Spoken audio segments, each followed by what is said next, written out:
A young girl went outside in front of her home, waiting for her father to return from the nearby store with groceries, and suddenly vanished without a trace.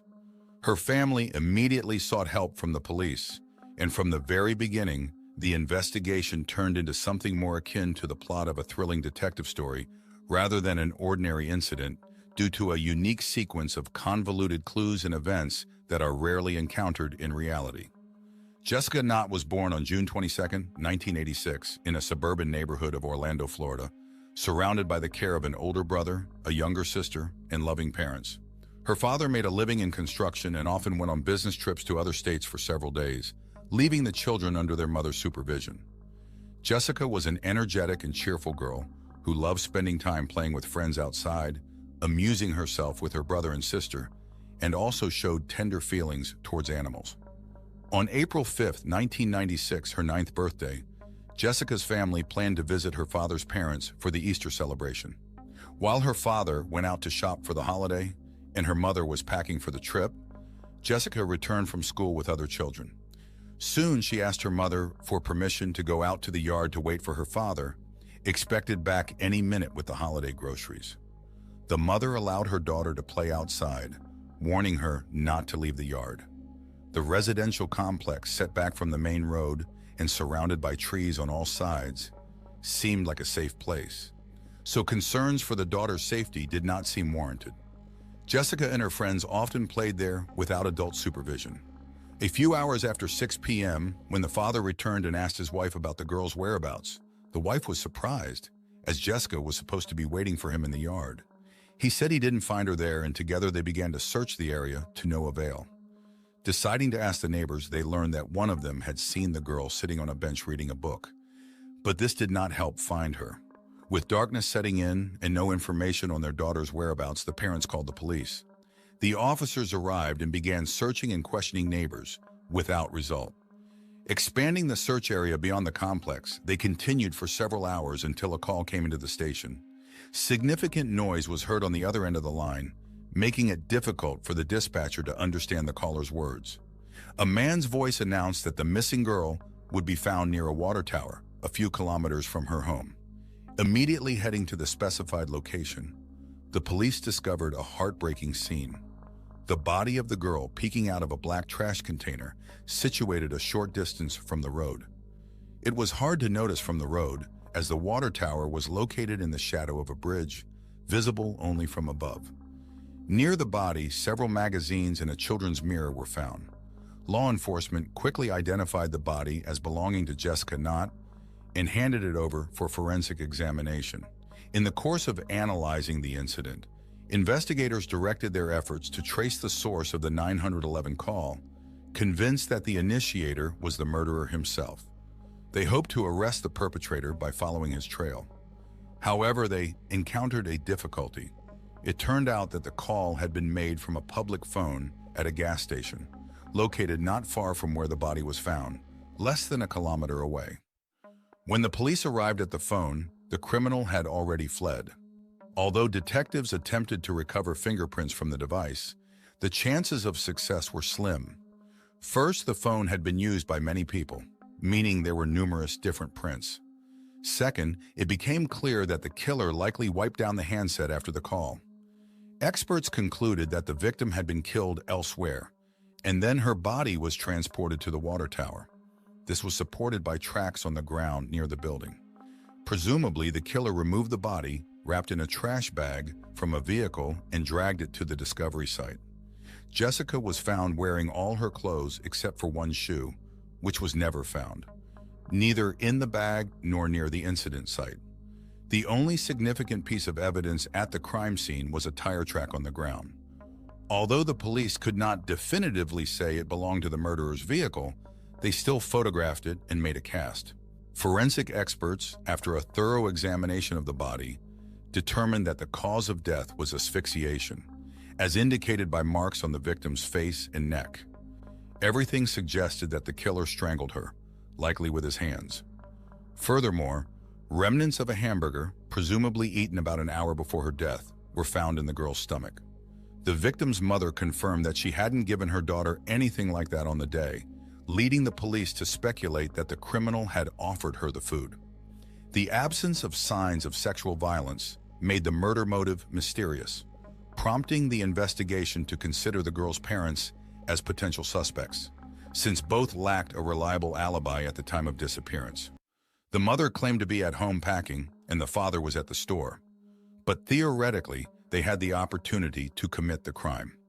Investigators sought to understand how the killer could have led Jessica away from her home yard unnoticed by any of the neighbors, and without any sounds of resistance, suggesting that the criminal might have been acquainted with the victim. This point reinforced the argument that the killer knew the victim. Specialists tried to clean up the audio from the phone call to distinguish the perpetrator's voice from the background noise, but without success so far. However, even amidst the noise, it was noticeable that the killer's voice sounded with a hint of sorrow and remorse, as if he genuinely regretted what he had done. This fact, along with the decision to call 911, raised questions about the criminal's motives. Perhaps he was either enjoying the game with the police or truly sought to atone for his deed in some way. Since his voice carried sadness, investigators leaned towards the latter theory.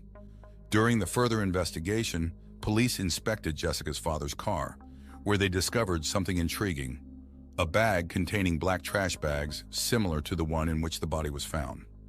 Nevertheless, an expert who analyzed the bag from the crime scene quickly determined that it did not match those found in the father's car and belonged to a different pack of trash bags. This allowed the father to be temporarily excluded from the list of suspects and directed efforts towards searching for other potential culprits. Forensic experts conducted a detailed examination of the clothing and body of the deceased for important traces, revealing several key points. Notably, they discovered an abundant amount of dog hair, which was odd since Jessica did not have a pet, suggesting that the dog might have belonged to the perpetrator. Additionally, a human hair belonging to an unidentified white male was found on the body, the analysis of which to obtain a DNA profile would take some time.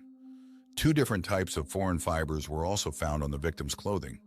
After analyzing their structure, experts suggested that one type could have originated from car seat upholstery and the other from carpeting, supporting the theory that Jessica was killed elsewhere and then transported to the location where her body was found in a vehicle. Regarding the dog hair, forensic scientists decided to identify its breed using the FBI's specialized database, which contains microscopic images of fur from various dog breeds. The creation of such a database was motivated by the fact that animal hairs often become crucial evidence in criminal investigations, helping to solve many cases. Experts began a meticulous comparison of the found fur with data from the specialized database, dismissing non-matching samples. Eventually, they concluded that the fur found on the victim's clothing belonged to a Shar-Pei, indicating the possibility that the murderer owned such an animal. The fur could have ended up on Jessica's clothing, either in the perpetrator's car or in his home. According to the preliminary version of the investigation, the criminal might have lured the girl into his car under some pretext, taken her to McDonald's to buy a hamburger, and then brought her to his home, where the murder took place. Meanwhile, experts faced difficulties trying to enhance the quality of the recording of the criminal's call, after which they decided to seek help from NASA, hoping to use their advanced technologies for analyzing astronauts' audio recordings. The space agency provided its resources and managed to significantly improve the quality of the audio file. However, for a definitive comparison and confirmation of suspicions, investigators still needed a voice sample of the suspected murderer to match it with the voice on the enhanced audio recording of the call, which could conclusively confirm his involvement in the crime. Based on the guess that there must have been familiar relations between Jessica and her murderer, detectives offered the girl's mother to listen to the recording of the call in the hope that she could recognize the voice. Upon the first listening, the woman felt familiarity with the voice but could not recall to whom it belonged. However, upon the second listening, it suddenly became clear to her that the voice belonged to one of their neighbors, who often walked his brown Shar-Pei in the yard of the complex, whose name she didn't remember, but clarified this detail to the investigators. The police immediately identified the individual as 30-year-old James Crow. During the questioning of the complex's residents, Crow mentioned that he had a brief conversation with Jessica that day while walking his dog and then left. A check revealed that Crow had no criminal past. He lived with his wife, a professional nurse. Previously working as a truck driver, Crow was unemployed at the time and spent a lot of time walking around the neighborhood with his Shar-Pei named Pumpkin. Law enforcement officials realized that the similarity of the voice on the recording and the suspect's ownership of a dog of the relevant breed were not sufficient grounds for arrest. Therefore, a warrant was obtained to search James Crow's personal vehicle, during which they stumbled upon two interesting items. The first was a Happy Meal box found under the passenger seat, drawing attention due to the hamburger from McDonald's found in Jessica's stomach and Crow's lack of children. The second item concerned the car's tires, which had been recently replaced with brand new ones, although the old tires were still serviceable. The police discovered that Crow had replaced the tires on the day of Jessica's disappearance, leaving the old tires at the service station. This raised suspicions, and the police requested the service station's address. Upon arrival, they found only one of Crow's old tires. Comparing the pattern of the remaining tire to the one found near where the body was discovered, detectives encountered a discrepancy. The patterns did not match, which became an unexpected turn in the investigation. Initially, law enforcement did not have absolute certainty that the tire track found at the crime scene belonged to the murderer's vehicle. It could have been left by a service vehicle that regularly visited the area. A further inspection of James's residence led to the discovery of a new detail, a box containing several rolls of trash bags identical in size and color to the one in which the victim's body was found. Such a coincidence could not even hint at evidence, so investigators faced the task of determining whether the bags were manufactured from the same batch, which seemed an unachievable task due to the lack of unique markings or features on the bags, considering the multitude of manufacturers of such products. Nevertheless, detectives found a way to show ingenuity in solving such a complex problem. They contacted Noel Roberts, a quality control specialist at the factory that produced the trash bags found in the suspect's home. Roberts was able to precisely identify the factory where the bags were manufactured, thanks to a unique code on the box containing the rolls. This code indicated production in Virginia, opening a new direction in the investigation and providing investigators with an unexpected turn in attempting to link the bags to the suspect. The specialist shared that the bags include a minimal amount of metals, such as iron or titanium, varying depending on the color of the products. Due to the variety of the product's color palette, the factory regularly changes the composition of the materials used, and the proportion of metals combined with plastic changes almost every day. Such microscopic dosing is difficult to measure with absolute precision. This opened up the possibility of comparing the bags found at the suspect's home and at the crime scene for the presence of said impurities using X-ray fluorescence methodology, which could reveal the exact amount of metals in the plastic. After conducting the analysis, it was determined that the proportions of impurities in both sets of bags matched, indicating their production on the same day and belonging to the same batch. Moreover, during the manufacturing process, small debris falls onto the production lines, leaving fine streaks on the fabric that are visible without special instruments. These streaks, located on each product and creating a unique pattern for each batch of material, are caused by the constant movement, fallout, and renewal of trash particles on the belt. Such a pattern of streaks is only preserved on a limited length of fabric, allowing for the conclusion that two different bags were not just produced within the same batch, but also within hours of each other. Analyzing the bags from the suspect's home and from the site where the body was found, experts identified a match of the unique lines with astonishing accuracy. But the discoveries didn't end there. The experts shared an additional observation. During the process of rolling the products into rolls by the machine, the winding is not always perfectly uniform. Without close examination, these slight imperfections seem insignificant and the rolls appear neat. However, a detailed inspection of the edges of the bags reveals thin folds and irregularities, creating another unique pattern similar to the streaks. After further comparison, experts confirmed that the bags found at James's were identical to the one used to package the body. Gathering all the data, they concluded that the bag used to conceal the body was not only produced by the same company, but was manufactured within a span of no more than 17 boxes from those at James's home. This indicated a high likelihood that the criminal used a bag from a roll located in his residence. To these findings was added a comparison of fibers from Jessica's clothing with elements of the interior from the suspect's home, including carpeting and his car's seat upholstery. The analysis results showed the samples to be identical. Furthermore, an audio analysis expert conducted a comparison of the voice on the recorded phone call with James's voice and confirmed their match. Despite the significant efforts of the researchers, all the obtained data was classified as circumstantial evidence. However, the investigators had no doubt about James's involvement in the crime, leading to his arrest. The prosecution stated its intention to seek the death penalty, although Crowe continued to deny his guilt. The upcoming trial was based on the investigation's theory that James, spending a lot of time with his dog outdoors, was well acquainted with the local children who loved to play with his pet, Pumpkin. This made it easier for him to establish trust with the children, including Jessica. According to the police's reconstruction of events, on that fateful day, James saw Jessica sitting alone on a bench during a walk with his dog. He struck up a conversation with her and offered to drive her to the nearest McDonald's, promising to treat her to hamburgers. The girl accepted the offer. After visiting the establishment, it is presumed he brought her back to the residential complex and invited her into his apartment, possibly under the pretext of playing with his dog Pumpkin while his wife was at work. The presence of carpet fibers from his living room indicated the girl's presence in his home on the day of her death. According to the investigation's theory, James might have attempted inappropriate actions towards the girl, but the situation spiraled out of control.